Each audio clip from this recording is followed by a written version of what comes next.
This video has been made possible thanks to MyHeritage. Free 14-day trial of the complete MyHeritage plan. More details about this a bit later on. Can the Allies block Russia's biggest export? Could the world do without Russian oil? Listen up.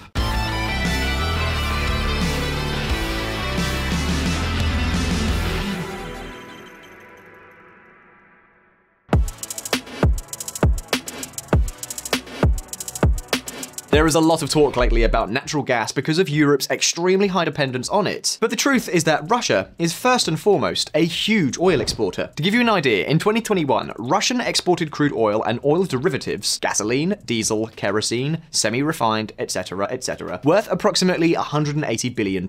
This is more than 3 times more lucrative than its natural gas export, for which it earned about $55 billion. During 2021, every day of the year, Russia exported on average about 4.5 million barrels of crude oil and about 3 million barrels of refined products. These quantities made it the world's second largest exporter of black gold, behind only Saudi Arabia. Incidentally, 70% of all its crude oil exports went to Europe and the United States. And VisualPolitik viewers, this is the oil that the United States has put in its sights to complete the breaking of the battered Russian economy. And I stress this because there is often a lot of confusion on this point. In the media, it is sometimes said that blocking or embargoing Russian oil would mean needing to find an alternative source capable of supplying the world with about 11 million barrels a day. But that is not true. Russia produces around 11 million barrels of oil every day, but a large part of it is used for domestic consumption. What's more, in order to deal a severe blow to its economy, it would not even be necessary to replace all its oil exports. Just taking part of them out of the market would be enough. Keep in mind that almost 40% of all Russian government revenues depend directly on oil and gas export.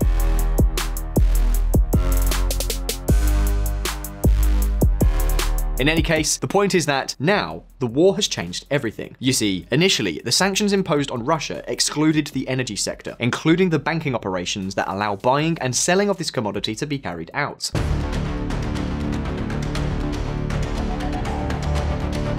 This is the case, for example, of Gazprom Bank, the country's third largest lender, which is also in charge of managing the transactions of Gazprom, the Russian gas giant. Well, this bank has not been excluded from the SWIFT system, nor has it been restricted from dollar transactions. However, many banks, refineries, oil companies, and ship owners reacted to the invasion and the resulting international sanctions by refusing to carry out any operations with Russian entities. Whether it's because of reputational risk, the fear that the sanctions will end up tainting them, or that the sanctions will be extended and not allow them to collect their bill, the fact is that the invasion of Ukraine turned Russian oil into a toxic product. This helps explain news stories like this one. Shell to stop buying Russian oil and gas. And there's more. According to data from several energy consultancies, after the military storm erupted, about 70% of Russian oil began to have problems finding a buyer.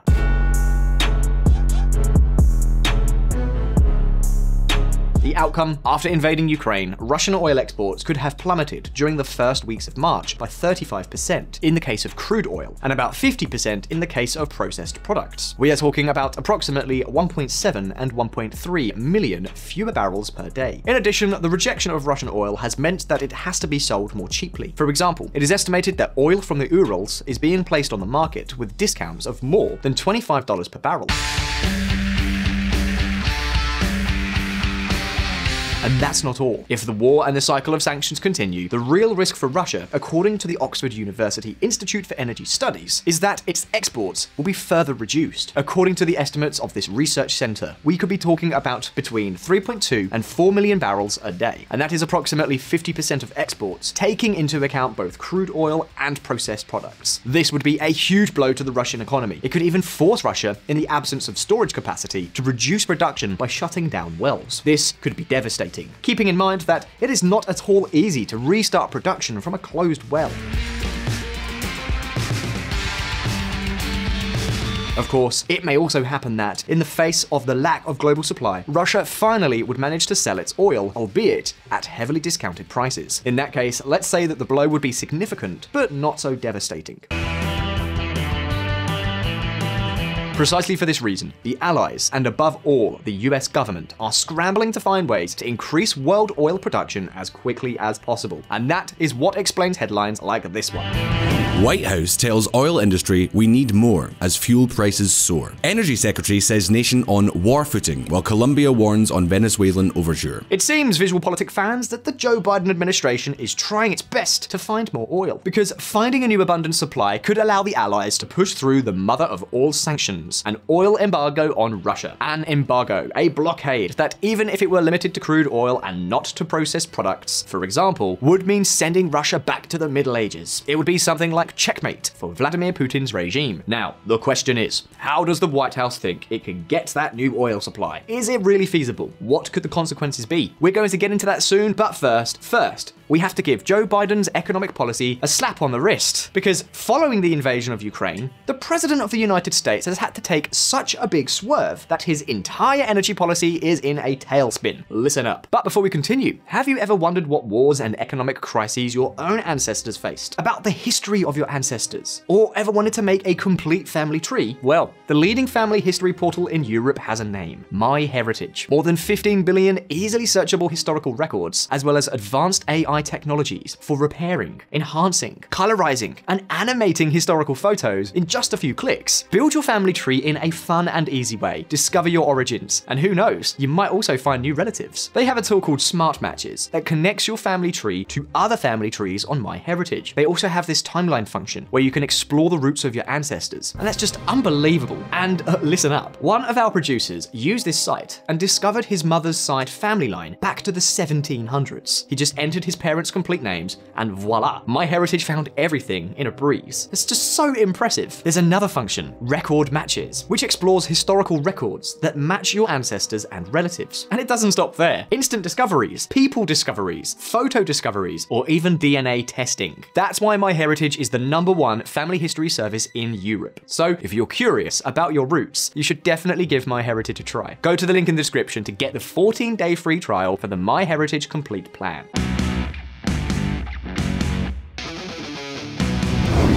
Biden's biggest strategic mistake. Accelerate the energy transition to clean sources. This was the electoral promise that led Joe Biden to place the oil industry in his sights. And no, don't think that this time the promises remained in the campaign rallies. Not at all. As soon as Joe Biden arrived at the White House, he got down to work and began issuing executive orders against the US oil industry one after another. In this way, the new president wanted to make it clear that a new era had arrived in Washington. And don't forget that we're talking about the most important crude oil producer in the world. So it's no joke. And so, on the 20th of January, Joe Biden signed an executive order halting operations to exploit oil from the Arctic National Wildlife Refuge, cancelled authorization for the Keystone XL pipeline to bring in more and cheaper oil from Canada, and ordered government agencies to research new regulations for curbing oil consumption and emissions. And then, a little later, on the 27th of January, another executive order established a moratorium prohibiting new leases of federal lands and waters to search for and exploit oil. And take note, because nearly 25% of all current and potential US production depends on fields located on federal lands or offshore. And he wasn't done with all that. He also ordered the Interior Secretary to look into ways to increase royalties and taxes on oil companies at a time when other departments are trying to reduce the capital and funding available to make new investments in fossil fuels. And obviously, if you cut available dollars, you also make financing more expensive. To make matters worse, since then, the granting of permits to carry out new exploitation or to build new pipelines or access roads to the fields has also slowed down. For example, where applicable, it takes federal authorities about 140 days to approve a drilling permit. Texas authorities take only 2. VisualPolitik fans, this whole package of measures combined not only reduced the potential supply of crude oil, but above all, sent a message loud and clear to the US industry. It is not worth investing large amounts of money in the oil sector because the government will punish you. And take note, because the United States is currently producing around 11.6 million barrels a day. This is approximately 1.5 million barrels less than pre-COVID production. In other words, if the Biden administration had not thrown a spanner in the works, it is very likely that we would be seeing much lower oil prices today. day. Remember, those 1.5 million barrels are equivalent to more than 30% of all Russian crude oil exports. And of course, that caused the White House to do an about-face. Check it out. US puts pressure on shale industry to do whatever it takes to ease oil crisis. But having said that, the question we are all wondering is, can Russian oil be offset? How exactly does the Biden administration intend to achieve this? Well, listen up. How to exclude Russian oil. This is the million-dollar question. The question that could send all of Vladimir Putin's plans down the drain for good. Something like the final blow. The White House and the other allied governments now want to achieve such abundant oil supplies that they can put the oil embargo against Russia on the table. But how on earth to achieve this? Is it really something that can be done? Well, in order to try to achieve this, we've identified a strategy with 4 fields of action that the allied governments have put forward. And the first of these has to do precisely with the fracking industry. Despite all the hurdles the White House has put in the oil industry's path, the truth is that the drop in production is mostly due to the industry itself. You see, the drop in prices between 2015 and 2019, and then the coronavirus on top of that, was devastating for North American fracking companies. These companies lost tens and hundreds of millions, and many of them ended up going bankrupt. So now most are focused on investing less and taking advantage of oil prices to make cash, pay dividends, and buy back shares. And while the sky-high oil prices we are seeing in the wake of the Russian aggression may be too tempting in and of themselves, there is a question we have to ask. What could the US government do? Well, they could start by changing their tune, streamlining permitting, facilitating cheap financing for new projects, and also repealing the Jones Act. The Jones Act states that only US-flagged ships may move goods between US ports. This makes it cheaper, in many cases, to import foreign oil than to buy domestic oil. For example, according to the California Energy Commission, importing oil from the Gulf of Mexico can be 67% more expensive than bringing it in from foreign countries. With all these measures, North American oil production could increase by more than 1 million barrels per day by the end of 2022. And of course, it's not just about the United States. Boris Johnson opens door to fracking in response to Ukraine war. Prime Minister looking at all options as he prepares to draw up new energy strategy. Then, in second place, we have the old and long-standing partners.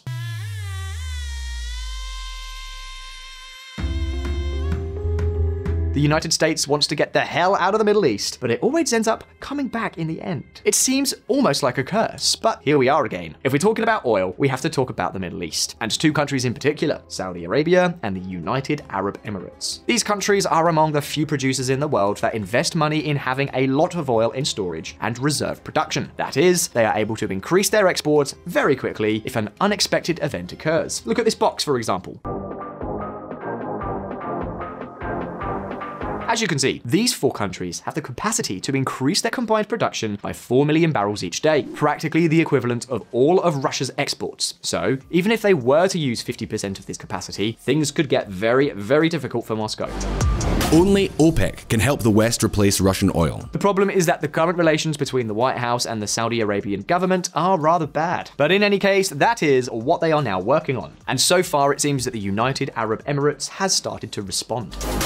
United Arab Emirates to nudge OPEC allies to increase oil production. And then there are the bitter enemies with whom Washington now seems to want to seek a truce. I am talking about Iran and Venezuela in particular. Washington is getting down to work. Reaching a truce with Iran and lifting some of the sanctions on Iran could inject a lot of supply into the market.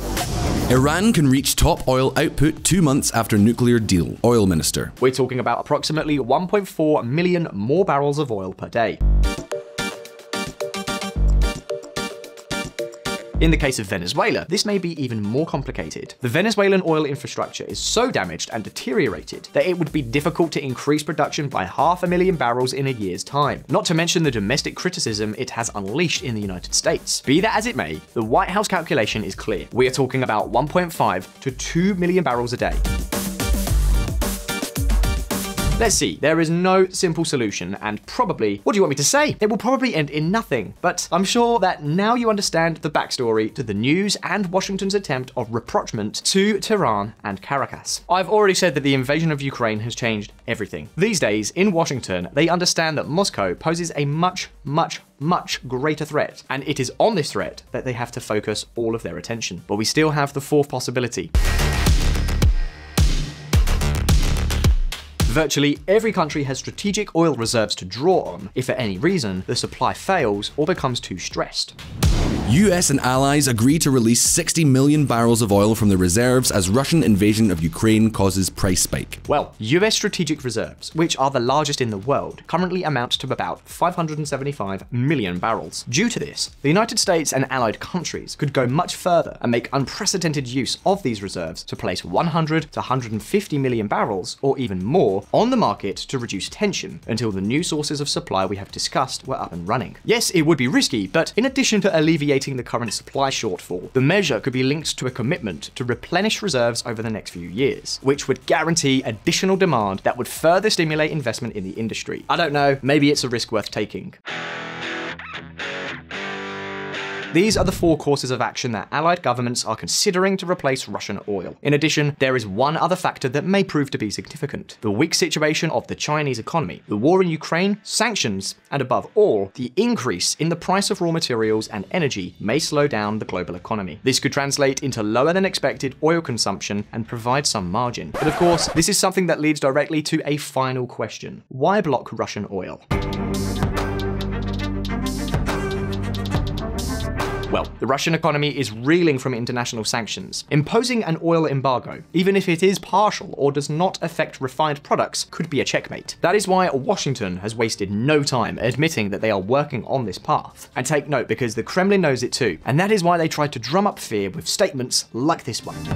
It is absolutely clear that the rejection of Russian oil would have catastrophic consequences for the global market. The price increase would be unpredictable. It would be $300 per barrel, if not more. Alexander Novak, Russian Deputy Prime Minister. Be that as it may, the numbers say that replacing Russian oil is possible, although it would have to be done progressively. Of course, if this were to be achieved, we would be facing a very, very tight market. This means that if things continue like this, gasoline prices will be sky high for a long time. Although surely not as high as Moscow is threatening. Britain to phase out Russian oil imports by the end of 2022. That said, I'm sure many of you are thinking, but Josh, what about China? What role could China play? Well, soon we will publish 2 new videos where we will tell you what role China is playing and what role it could play. So don't forget to subscribe to VisualPolitik and click on that little bell icon to be notified of these new videos. But the question now is, will the Allies succeed in finding an alternative to Russian oil? Will we see an oil embargo? Leave your comments below. And if you found this video interesting, don't forget to give it a like. All the best. I'll see you next time.